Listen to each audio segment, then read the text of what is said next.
Assalamualaikum warahmatullahi wabarakatuh. Perkenalkan, nama saya Dea Fadila dengan NIM 200111087 dari kelas Manajemen 2B Reguler. Di sini saya akan menjawab pertanyaan kuis yang jawabannya itu berasal dari jurnal Konsep Jual Beli dalam Islam. Langsung saja, pertanyaan yang pertama. Jelaskan mengenai jual beli dalam perspektif Islam.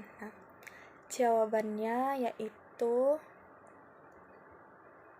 bahwa jual beli itu secara bahasa adalah menukarkan sesuatu dengan sesuatu, atau artian muqabilat syai'i bi syai'i.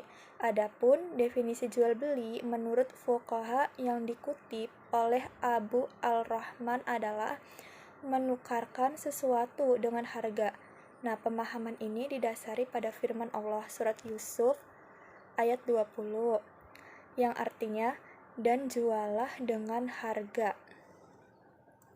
Dan pertanyaan yang kedua yaitu jelaskan hukum jual beli. Nah,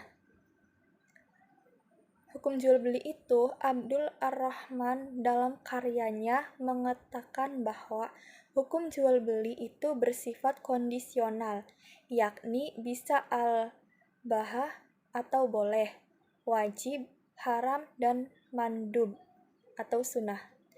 Al-bahah merupakan hukum dasar dalam jual beli, yakni jual beli hukumnya netral, karenanya bisa jatuh ke makruh, sunnah, wajib, dan bisa juga haram, bergantung latar belakangnya. Nah, seseorang melakukan transaksi dengan tidak bermaksud apa-apa, hanya sekedar iseng, hal itu dihukumi al-bahah.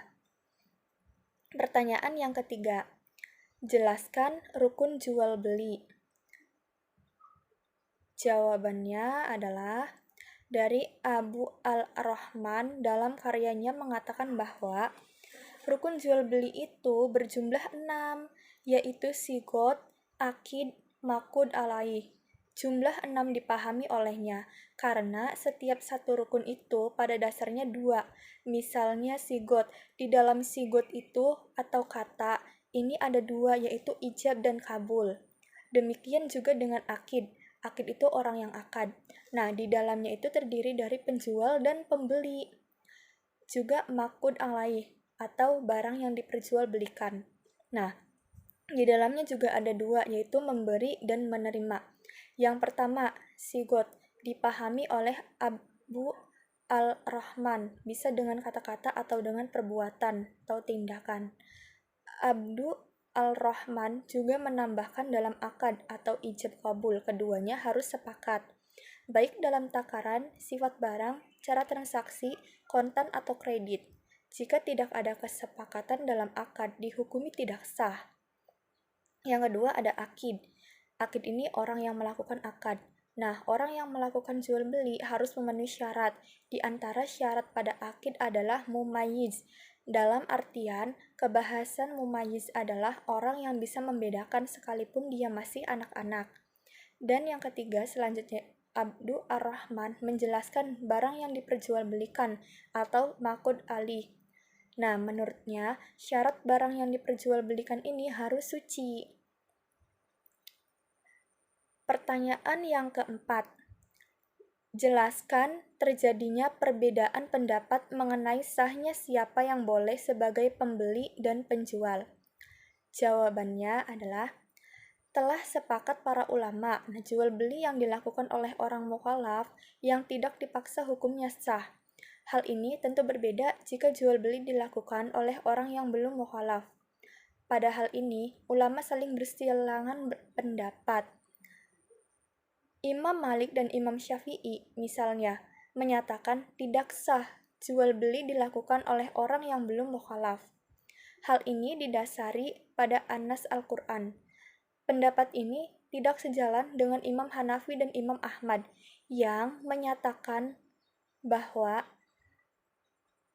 sah jika anak tersebut itu sudah pintar atau sudah bisa membedakan gitu, sudah pandai dalam berjual beli.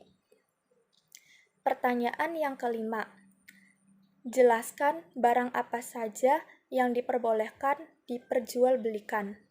Jawabannya adalah, barang yang dijual-belikan selain suci dan bermanfaat juga harus dapat dilihat atau di hadapan. Boleh tidak terlihat goib, tetapi harus sudah dimiliki oleh penjual. Adapun teknis penjualannya itu cukup disebutkan sifat-sifat barang tersebut.